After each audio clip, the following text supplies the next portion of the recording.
So just enough to get them tender with the liquid. So I don't need to tell you the amounts I'm using because in this case I cut the recipe in half because it's only Mason and I eating, but you guys will get the recipe emailed to you. So I put the cashews in there, and also calls for a little almond milk. So now here comes the dairy-free part. If you have milk on hand, you're welcome to use it. I really aim to choose for a plant-based milk.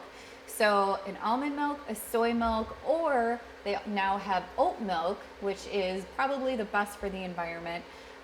But also they have like an extra creamy version. So the thicker that milk, the better.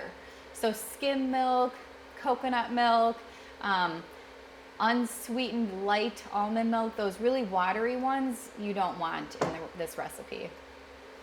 Okay, make sure to put your questions in the chat or let me know if am I going in okay speed or is it too fast? It's okay? Okay. So at this point, here's, I'm now crushing the garlic. I want to get this garlic going. So garlic is all, I gotta watch what I'm doing too. Just how dramatic would that be? Chop a finger as I'm talking to you on camera.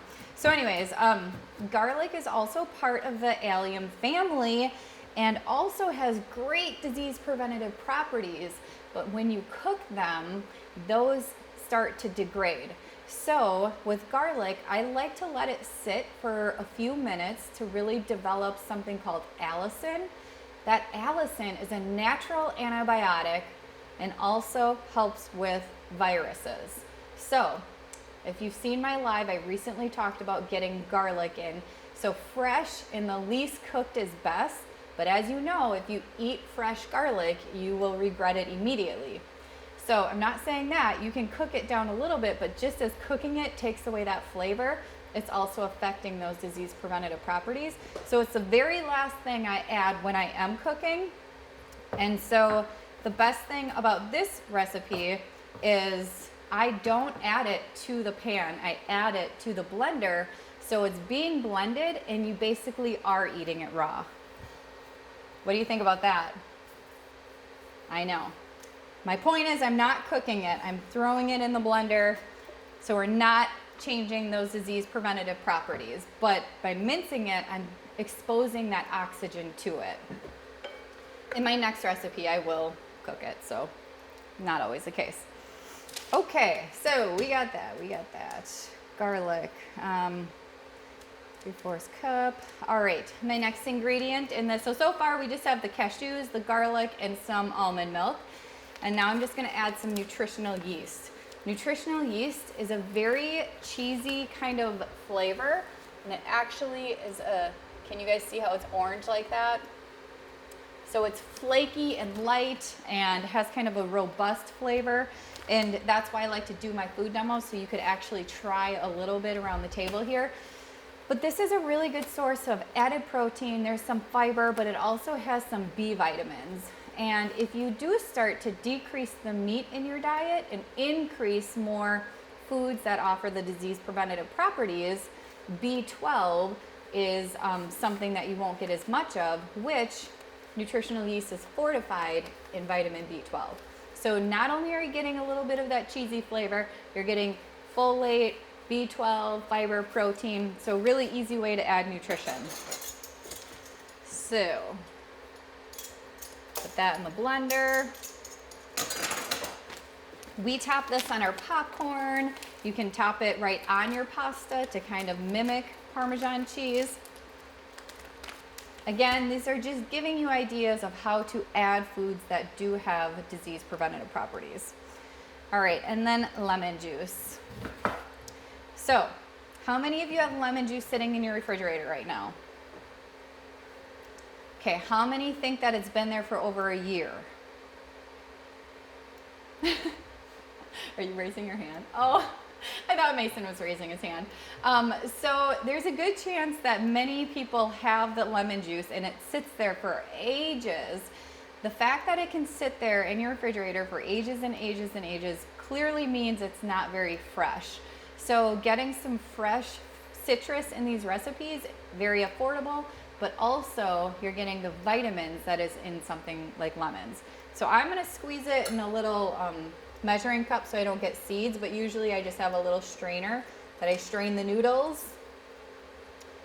And then I save this on my counter and put it in my lemon water all day. I'm very excited to get to your guys' comments and questions, so promise I'll get there. All right, so we throw that in. And then this is a point that we add salt.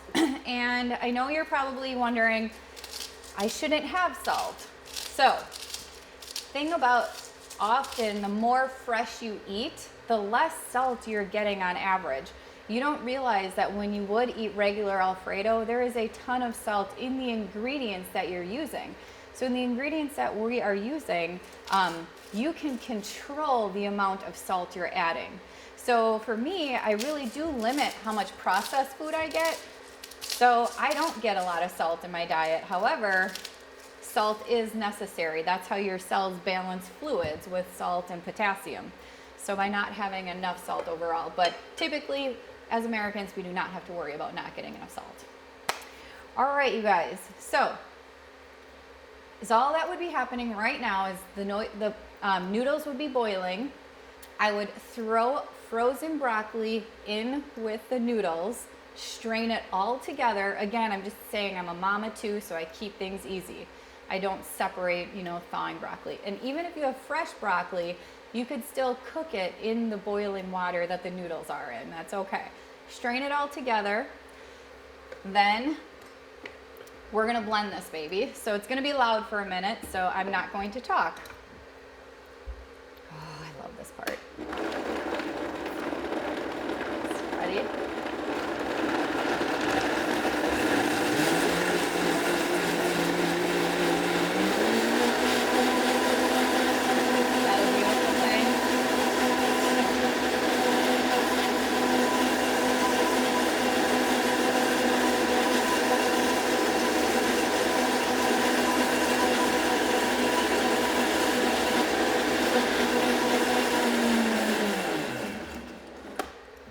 This is also a recipe that if someone in your family was watching their sodium intake, you don't have to add salt and you could just put your salt on at the end. Whereas many other recipes that have ingredients with a lot of salt, they would have that. So let's see if we can show here. I have an idea. I'm gonna pour it in this pan so you guys can see. So here are my sauteed veggies. And I just want to show you how smooth this is. Okay, let's see. Okay, so unfortunately the camera isn't going to show you how smooth it is. All right, let's turn this back on. Turn that up a little bit. Add a little pepper. All right, so at this point, you could add again, I like to use frozen if I'm in a hurry, but you could add the broccoli there, or you could just, if you did drain them together, you would add it all together. So I'm gonna show you, could you, yeah, yes, thank you. Put some broccoli on there, or again, you could mix it all together. And then I'm going to come around to show you closer. Oh, forgot about that part. Never mind. Okay. Is the camera doing it justice? So, this is when you grab your herbs. And I often have parsley or cilantro on hand, and just take a few fresh is best of herbs and sprinkle them on top. And that is it for our healthy Alfredo. So one thing I want to do is, do you guys have any burning questions? I will get to your comments. No? Okay. I'm gonna start the next recipe, and we actually have to boil some squash for a minute, and so that's when we're gonna talk, okay? And I will again show you a better glimpse of that Alfredo. So the next one is a butternut squash creamy pasta. So squash season will be in the fall. Right now you can get butternut squash. Here's the thing, I peeled it, just that, you know, a butternut squash is one of those longer ones with a big bulb on the end, bigger, bright orange. I peeled the side that doesn't have the seeds, and then I saved that other half for later, and then I cubed it. Or you can go to the natural section in Woodman's and buy cubed frozen squash in the freezer aisle. Okay, so that totally bypasses the prep part. But I'm going to, looks like some people are having issues getting in the Zoom. I'm kind of seeing some messages pop up. All right, so that is, oh yeah, I don't need to tell you much. I'm gonna put a little oil just to help the pan warm the edges of the squash to help it cook. We'll get this spoon out of the way. Given the circumstances, I'm not worried about mixing dishes, so, and just get a little salt to help it cook. All right. So this is, all of these recipes, you guys, you can add your vegetables of choice. The thing about pasta is that if you don't eat just pure noodles, it's not so bad. If you make your whole meal, the noodles part, that can add up pretty quickly. So I beef mine up with a lot more vegetables added either on the side or obviously in the pasta. All right, so I'm gonna turn this up. All right, so I just have the butternut squash there. I'm gonna get some garlic going. So it can just kind of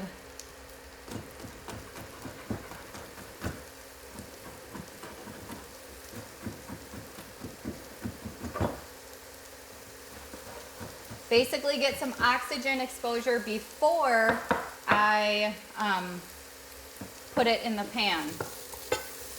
So I'm just letting it get a little sauteed before I add the almond milk. Okay.